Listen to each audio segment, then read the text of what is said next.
Mesdames et messieurs, la situation est critique. Nous venons de recevoir des informations exclusives qui changent tout. Restez avec nous, l'impact sera mondial. Le lieutenant-colonel burkinabé Paul-Henri Sandaogo Damiba renverse à la surprise générale le président burkinabé Roch-Marc Christian Kaboré et le contraint à la démission. 8 mois plus tard, il sera lui-même renversé par un groupe de militaires dirigé par le capitaine Ibrahim Traoré. Il réussit à sauver sa peau et se réfugie au Togo sous la protection bienveillante du pouvoir togolais. Mais l'homme est loin d'avoir dit son dernier mot. Depuis Lomé, il manigance, complote et cherche à déstabiliser, voire à renverser son successeur. C'est du moins ce que lui reproche le pouvoir burkinabé. Témoignages et preuves à l'appui. Pour le Togo, trop, c'est trop.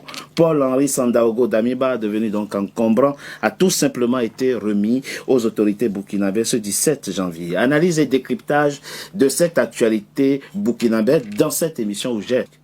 Alors, je pense que ce sont les deux à la fois. Voilà, parce que ce qu'il faut comprendre, c'est que la décision d'extradition, c'est avant tout une décision éminemment politique, déjà, pour commencer, mais il faut que cette décision politique soit fondée sur une procédure judiciaire qui est respectée comme l'exige la loi du pays requis, donc du pays vers lequel la requête d'extradition a été formulée. Bon, alors moi, ce que je trouve un peu détonnant dans cette procédure, c'est que vous avez la décision de la chambre d'instruction, de l'instruction de la cour d'appel qui statue le 16. C'est ça. Et vous avez le 17, parce que ce qui se passe quand la chambre de l'instruction donne un avis, et donc quand l'avis est favorable, il appartient au ministre de la Justice donc de faire une proposition au Premier ministre pour que le Premier ministre prenne le décret d'extradition. Mais le décret d'extradition, c'est un acte administratif. C'est ça. Donc c'est un acte qu'on peut attaquer devant donc le Conseil d'État si on a là-bas ou le tribunal administratif.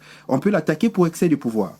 Donc en général, le décret quand il est pris, il y a un délai. En général, c'est un délai de 1 mois Pour le prévenu. Pour le prévenu, éventuellement. Voilà, le mise en cause. Exactement, pour pouvoir former un recours. Voilà. Donc en principe, une fois que l'avis est favorable, une fois que la décision, le décret est notifié à l'intéressé doit avoir 1 mois pour former son recours. Et quand le recours est formé, en principe, le recours est suspensif. C'est-à-dire que aussi longtemps que le recours n'a pas été traité par le tribunal qui a été saisi, on ne peut pas exécuter la décision. Vous voyez? Donc moi, ce que je vois un peu dans cette procédure, c'est que ça a été fait à la va-vite. Y compris quand il y a des éléments probants qui attestent la culpabilité sans aucun doute. Ah non, mais c'est la procédure judiciaire. C'est-à-dire qu'il y a des présomptions de culpabilité, parce que la culpabilité, c'est au tribunal burkinabé de l'établir. Maintenant, quand la requête est faite, l'État requis, donc le Togo, doit, s'il y a un accord qui a été signé, d'après un accord, il existe, bien donc, oui. il existe un accord. Donc il y a une procédure qui est faite pour vérifier si les griefs qui sont retenus contre l'intéressé constituent bien des infractions, aussi bien pour la législation au Burkina que au Togo. Une fois que la décision est prise, donc l'avis est pris, c'est un avis, comme son nom l'indique. D'accord. Voilà, donc il appartient au ministre de la Justice, ensuite au Premier ministre, de prendre le décret d'extradition. Mais quand le décret d'extradition est pris, comme je l'ai indiqué, il y a des voies de recours.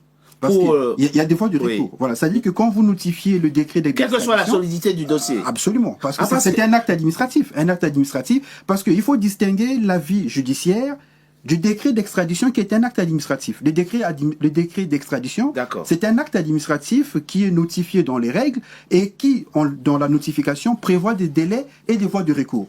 Donc, le délai de recours, c'est de 1 mois. Et donc, quand le recours est formé, en tout cas en France, et le Togo, son système judiciaire et administratif est un peu imité par rapport à la France, bien sûr. Quand le recours est formé, le recours suspend l'exécution du décret d'extradition jusqu'à ce que le tribunal statue. Un dernier point, c'est très important pour qu'on comprenne. Brice Nzamba, vous êtes avocat, vous.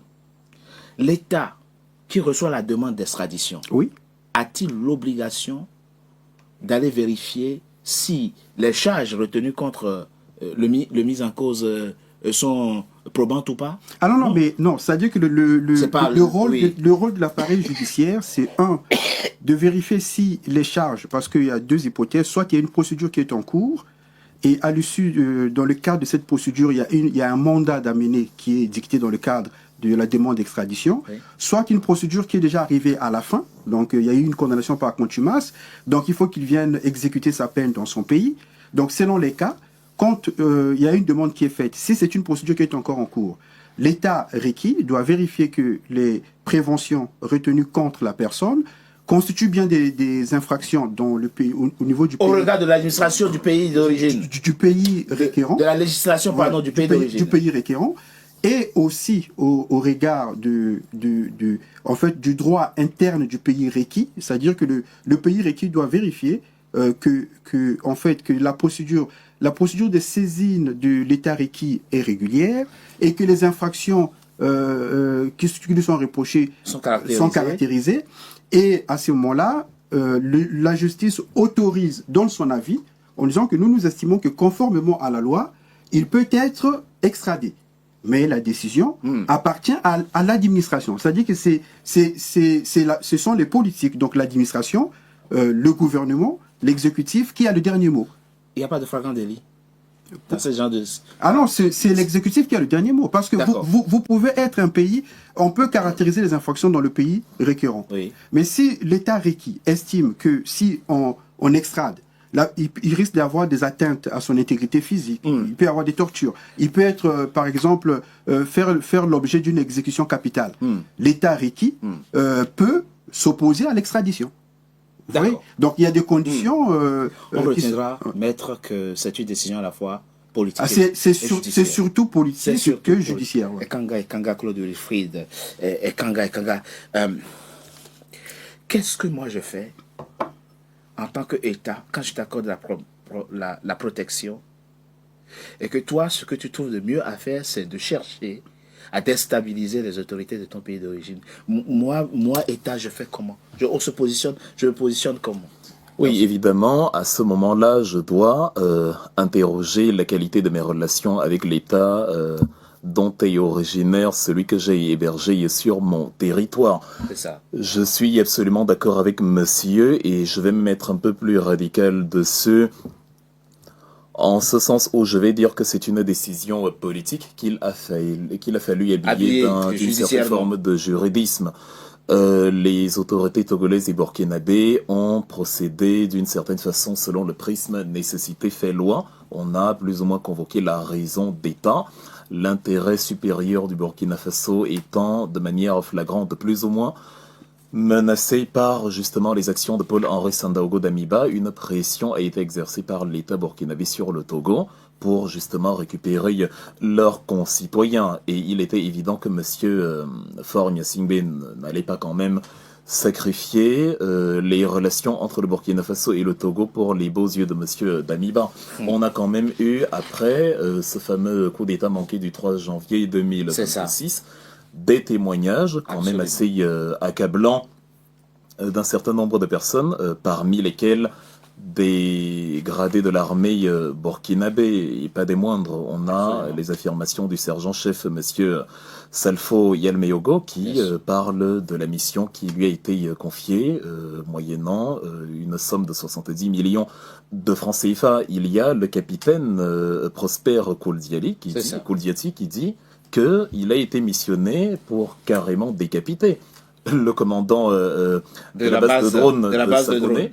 Et voilà, il y a monsieur, le fameux commerçant, monsieur Madi Sakandé, qui voilà, nous affirme que lui aussi, il était appelé à ce type de mission. Et donc, on se retrouve avec une sorte de patate chaude entre les mains de Faure Gnassingbé, où il n'est plus possible de son côté de dire, voilà, vous avez des éléments certes contre celui qui séjourne sur mon territoire, mais je préfère le protéger que vous l'envoyez. Et donc, à ce niveau-là, on s'est retrouvé vraiment face au mécanisme de la patate chaude. La patate devenue trop chaude pour les autorités togolaises. Elles ont, pour que ce ne soit pas trop brutal, utilisé le rideau de la couverture juridique. Et c'est ce qui a mené la Cour d'appel de Lomé à statuer sur cette affaire, la rapidité de l'exécution. Qui n'est pas très conforme aux règles usuelles, comme vient de le décrire monsieur l'avocat il y a quelques instants, est la preuve par 9 que c'est une décision politique qu'on voulait afficher comme une décision de justice. Merci de nous rejoindre sur Débat Afrique. Votre participation compte, alors n'hésitez pas à vous abonner et à commenter.